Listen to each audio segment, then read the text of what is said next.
첫 번째는 문맥을 살피라. 숲을 보라는 거죠. 이런 얘기 많이 들었겠지만 이 1번 원리는요 최고의 원리라고 그냥 생각하십니다. 7개 중에 하나를 뽑으세요. 제일 중요한 원리가 목사님 그래도 7개 중에 또 중요한 원리가 뭘까? 이러면 1번. 저는 1번 아무것도 몰라. 그냥 성경 아무것도 모르고 뭐 문법도 모르고 문화 배경도 지식이 없고 장르에 대해서도 아무 생각이 없고 몰라. 그래도 이 문맥 살피는 건 누구나 할 수 있는 거예요.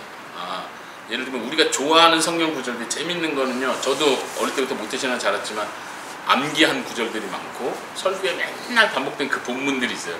계속 부흥사 목사님 오시면 맨날 강조하는 그 구절들이 딱 예를 들면 오늘은 다니엘서 설교. 다니엘서는 여거 중 몇 개 중에 하나 설교하시겠구나. 그럼 항상 그거 설교하세요. 그 정도는 이제 우리는 익숙해져 있는 거죠. 모태신앙으로 지내다 보면. 그런데 되게 재밌는 거는 제가 제 자신을 되돌아볼 때 내가 알고 있는 성경 구절, 내가 들었던 성경 구절들이 굉장히 그 본문 문맥과 상관없이 그냥 이렇게 빼온 구절이라는 걸 굉장히 많이 알게 됐어요. 한탄을 하는 거죠. 내가 은혜 받았던 구절이 그런 내용이 아니었구나라는 어떤 씁쓸한 마음을 많이 느낄 때가 있어요. 여기서 강조하는 건 그거예요. 다른 건 몰라도 우리는 그냥 문맥 전체, 앞에 구절, 뒤에 구절, 이 앞에 이런 얘기를 하다가 지금 이 구절이 나온 거구나. 그러면 이 구절은 무슨 의미일까? 이렇게 그냥 생각해야 된다는 거예요. 근데 앞에 뒤에 딱 자르고 이 구절, 이 단어 나오는 내용, 이 단어 자체가 줄 수 있는 의미를 생각해가지고 막 은혜 받아버려요. 한번 구체적으로 살펴볼 거예요. 요한복음 15장 7절 한번 펴보시겠어요?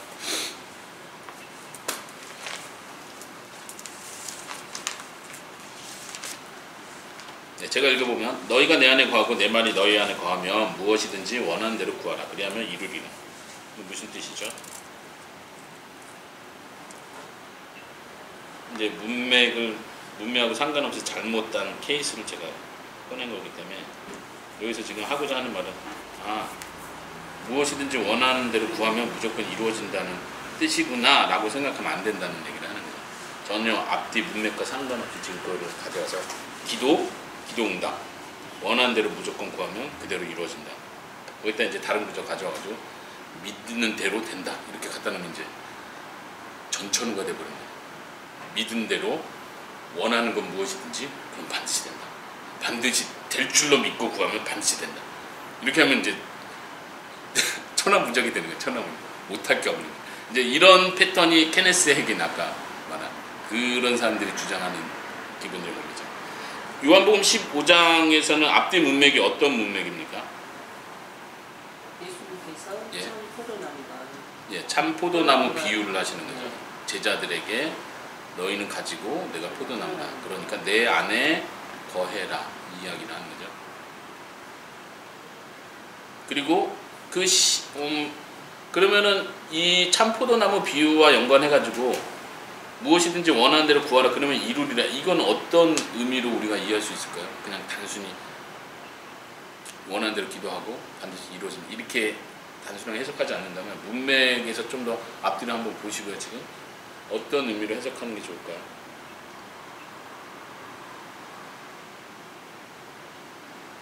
성경을 전체적으로 보고 각 부분을 전체 빛에 비추어 본다 이렇게 했는데요. 한번 자매님이 말씀해 보시겠어요? 우리 사모님은 이거 다 실습을 해보셔가지고 답만 외우고 있을지도 모르기 때문에 무엇이든지 원하는 대로 구하라가 주가 아니라 너희가 내 안에 있고 내 말이 너희 안에 있으면 그 말이 더 훨씬 그쵸. 그게 강조점이라는 거죠. 네. 그렇게 보는 거예요. 그냥 무엇이든지 원하는 대로 구하면 이루어진다고 했어. 그러니까 무엇이든지 원하는 대로 구해. 이렇게 적용할 수는 없다는 얘기. 거기서 은혜 받으면 안 된다. 지금 처음부터 예수님이 내 안에 거해라. 내 말 안에 거해라. 그러면 하나님이 영광 받으실 거다. 그 이제 15장 전체를 보면 예수님이 강조하는 부분이 어느 쪽으로 많이 쏠리냐면요. 하나님이 영광 받으십니다. 구해라. 그러면 응답이 된다. 그리고 그 열매로 인해서 하나님이 영광 받으신다. 이런 표현들이에요. 초점은 여기에 와 있는 거죠. 우리가 열매 맺는 일들을 통해서 하나님이 영광 받는 거에 관심이 있다. 한번 그 다음 네모 박스로 넘어가 보시겠어요? 이거는 마태복음 19장이에요. 한번 여기다 찾아보시기 바랍니다. 마태복음 19장에는 부자 청년 이야기입니다. 부자 청년이 예수님께 와서 16절에 선생님이여 내가 무슨 선한 일을 하여야 영생을 얻으리까? 그랬더니 예수님의 대답이 17절에 너가 생명에 들어가려면 계명들을 지켜라. 지금 이런 상황에서 앞뒤 문맥 안 살펴보고 이 구절만 딱 따오면 어떻게 영생을 얻어요? 청년이 물어봤어요. 예수님한테 무슨 선한 일을 해야 영생을 얻습니까? 예수님이 생명에 들어가려면 계명을 지켜라. 우리가 천국에 들어가는 거, 구원받는 거는 계명을 지키는 거예요. 근데 우리가 배운 거하고는 전혀 다른데, 그렇죠? 여기서 이제 질문이에요.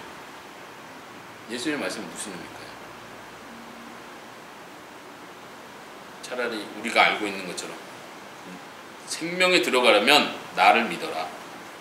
오직 믿음으로 생명에 들어간다. 이렇게 말해주면 좋은데, 행함이 아니라 믿음이다. 이렇게 말해주면 좋은데 예수님은 앞뒤 아무 말 없고 생명에 들어가면 계명을 지켜라. 이렇게 말씀하셨어요. 거기 1-3번에 보면 각권의 저자와 수신자의 관계, 저술의 본래 목적, 의도를 파악해라. 책 전체에서도 그렇고 문맥 안에서도 지금 마태가 이 부자 청년의 이야기를 왜 꺼냈는지 그 의도를 살펴보는 게 중요한 거예요. 그래서 문맥을 보는 거죠.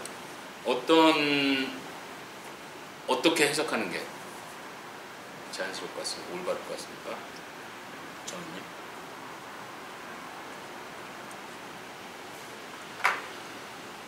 처음 보는 구절은 아니시죠?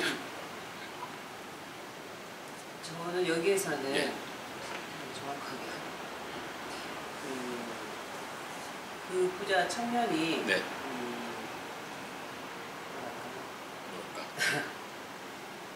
이미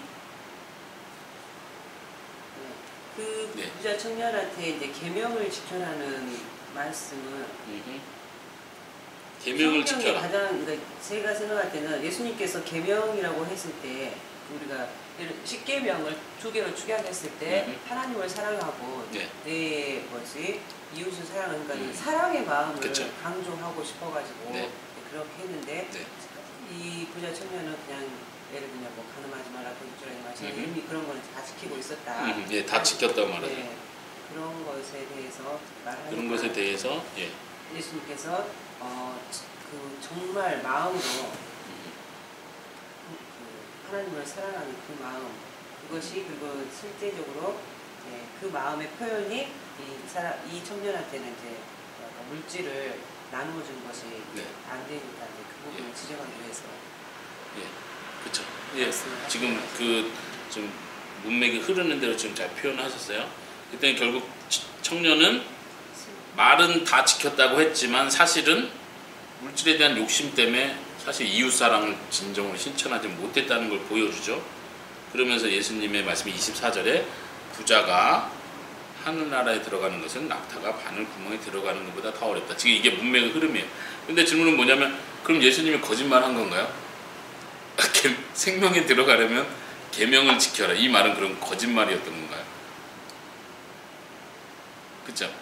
무슨 말인지 제 질문 이해하세요?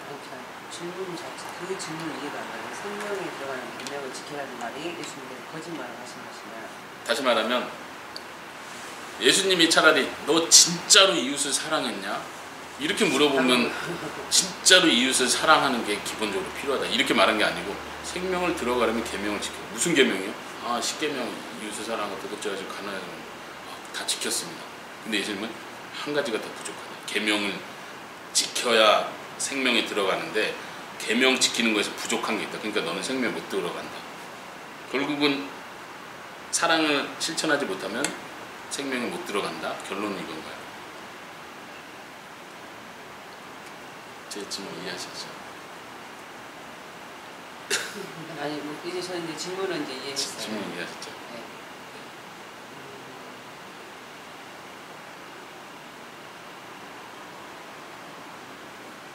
어떻게 풀어갈 수 있을까요?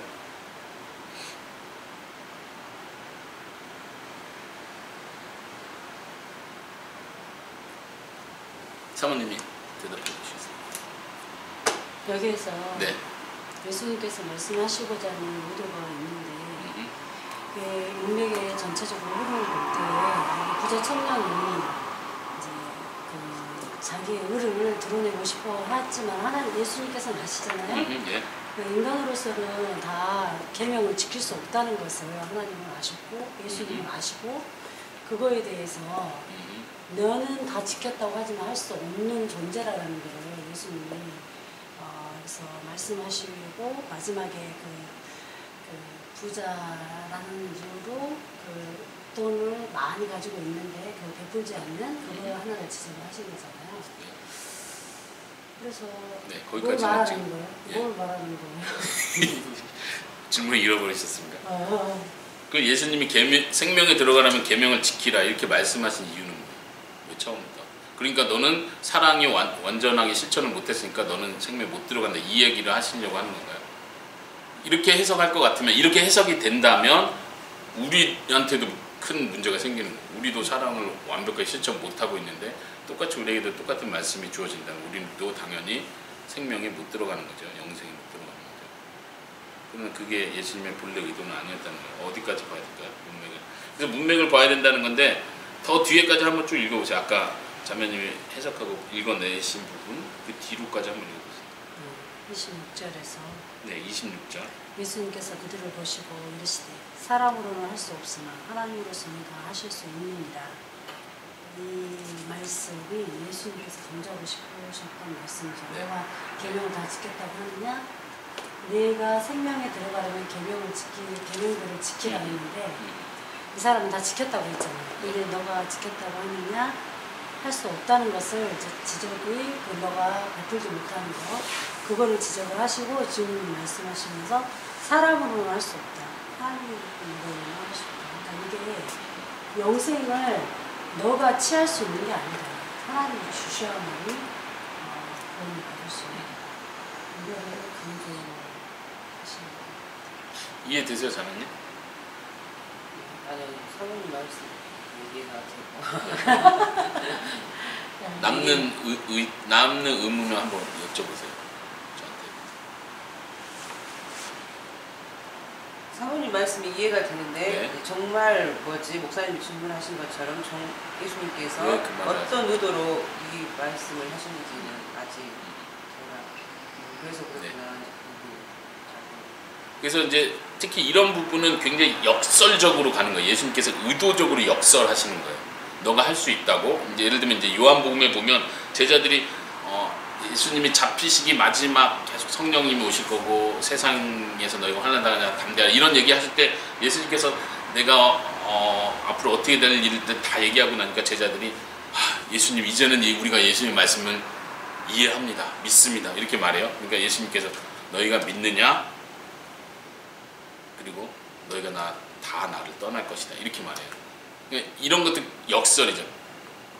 예수님께서 실제로 티칭하실 때 가르치실 때 역설적인 법을 많이 사용했어요. 그게 이제 그때 당시 유대 당시에 랍비들이 사용하는 법들 중에 하나지만 이 부분들 역설적이라는 걸 이해하는 게 중요해요. 예를 들면 생명에 들어가려면 계명을 지켜라. 이거 틀린 말인가? 거짓말한 건 아니에요. 맞는 말이에요. 그런데 예수님이 강조하려고 하는 건 진짜로 계명을 지켜서 생명에 들어갈 수 있는 사람이 없다는 걸 보여주고 싶은 거예요. 계명을 지키면 생명에 들어간다. 이건 맞는 말이고 구약부터 증거된 말이지만 실제로 계명을 지켜서 들어간 사람은 하나도 없다. 갈 수 있는 사람 하나도 없다. 그러면서 아까 사모님이 이야기한 26절에 사람으로서는 할 수 없다. 이게 예수님의 결론이라는 거예요. 그런데 하나님이 하시면 한다. 뭐를? 계명을 지키게 하는 일도 하나님이 하시면 한다는 거예요. 이게 이제 여 안에서 예수님께서 지금 이 문맥 안에서 다 풀어주지 않았죠. 그냥 예수님께서 설명해 준 건 사람으로서는 이 일을 할 수 없다. 계명을 지켜서 생명에 들어가는 건 할 수 없다. 여기까지 말하신 그 말을 하고 싶어서 지금 부자가 그게 하나님 나라에 들어가는 것이 낙타가 바늘 구멍에 들어가는 것보다 더 어렵다 이 말씀을 하신 거예요. 그 어떤 데서 막 들어보면은 뭐 유대 이스라엘에는 그 바늘 구멍이라는 무슨 문이 있다 뭐 그렇게 말씀을 하시고 저는 처음에 생각했을 때는 말도 안 돼 바늘 그렇게 생각했는데 그게 아니라 뭐 이스라엘에 뭐 그런 문이 있다고 하던데 그럼 지금 그게 맞는 말이에요? 그렇게 해석하는 것도 그거 해석하는 거하고는 상관없어요.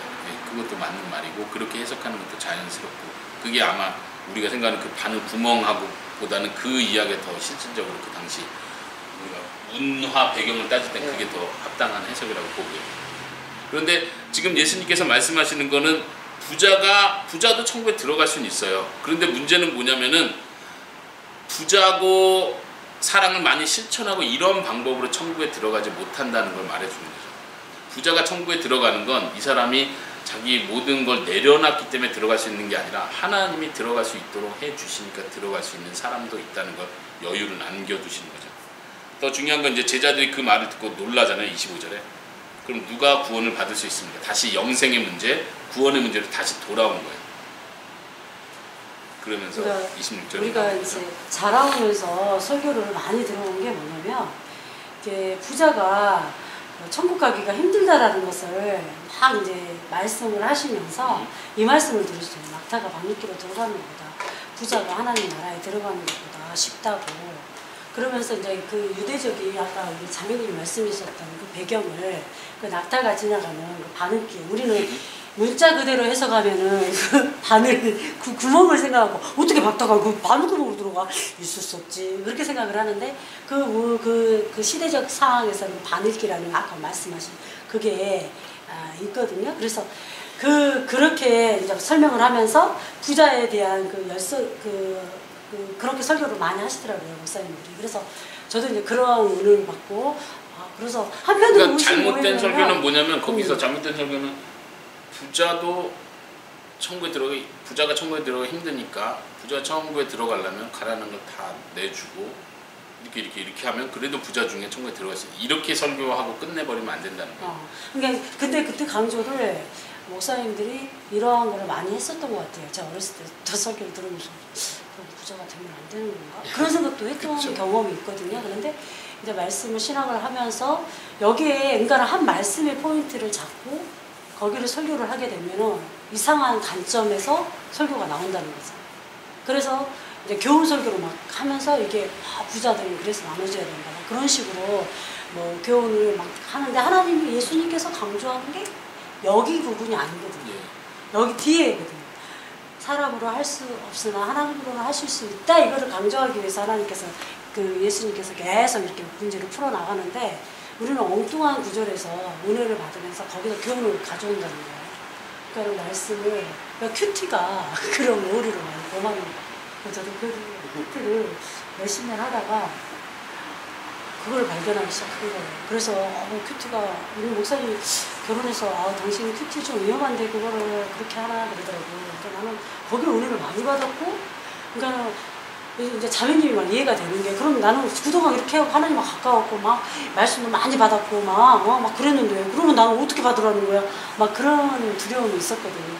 그래서 막 한동안 이제 목사님과 막 싸우기를 많이 했어요. 그거 막 이제 영적인 막 싸움을 나는 이렇게 해서 하나님이 나한테 응답한 게 많고 내가 체험한 게 너무너무 많기 때문에 근데 이제 그 신학의 흐름과 그 말씀을 이제 보는 눈이 생기니까 내가 어마어마하게 무서운 무지를 행하고 있었구나. 그걸 알면서 이제는 이제 그 하살이 누가 하려고 하냐면 말씀을 잘못 전하는 목사님들한테 가서 어떻게 그렇게 해석해가지고 우리를 이상하게 머리를 세뇌를 시켜가지고 막 그러면서 제가 한동안 목사님을 욕한 적이 많았어요. 목사를 비방하는 말은 필리핀에서 나왔을 때 목회자들을 막 놓고 막 기도를 하기 시작한 거예요.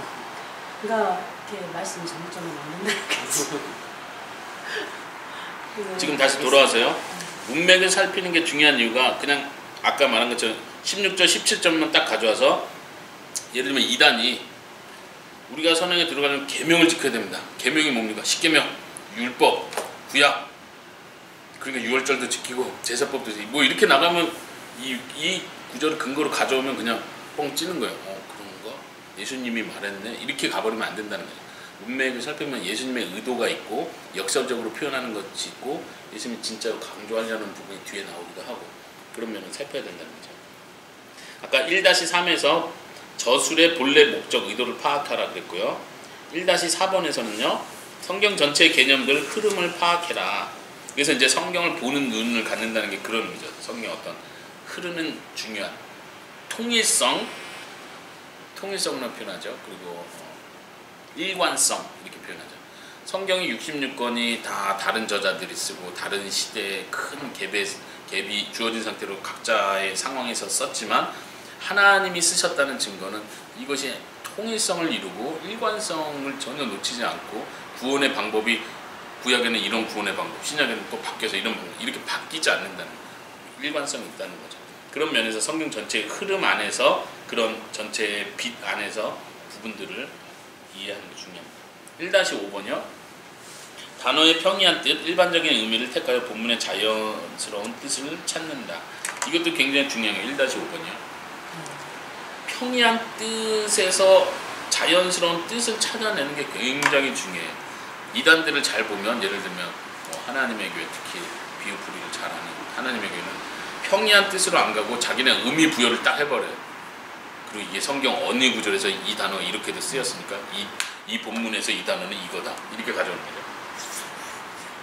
짜맞추기를 하는 말 그대로 자기들이 표현대로 비유 짝 찾는 비유죠. 이 단어가 이쪽 본문에서 이렇게 쓰였으니까 이쪽 본문에서 이렇게 쓸 것이다 라고 얘기하는데 이 단어는 이 문맥 안에서 이 단어의 뜻을 파악하는 거예요 항상. 근데 이거를 막 단어가 똑같다 무조건 짜맞추기 하죠. 재밌는 거는 이 사람들 단어 원어로 찾아보면 똑같은 단어 아니에요. 자기는 한글로 해석을 하고 천사 한국 사람이라 어쩔 수 없어요. 영어도 확인 안 하고 자기는 다 비유풀이를 해버리니까 어쩔 수 없어요. 이게 첫 번째 문맥을 살펴라. 가장 중요하다고 했습니다. 다른 건 잊어버려도 문맥을 살피는 거예요. 그러니까 개인 묵상을 하든 어떤 책에서 중요한 구절, 이 중요한 구절 중심으로 어떤 풀이를 해 나간다 했을 때 그게 정말 중요한 구절이라면 내가 그걸 확인해야 돼 항상. 성경을 참고하는 거죠. 그런 거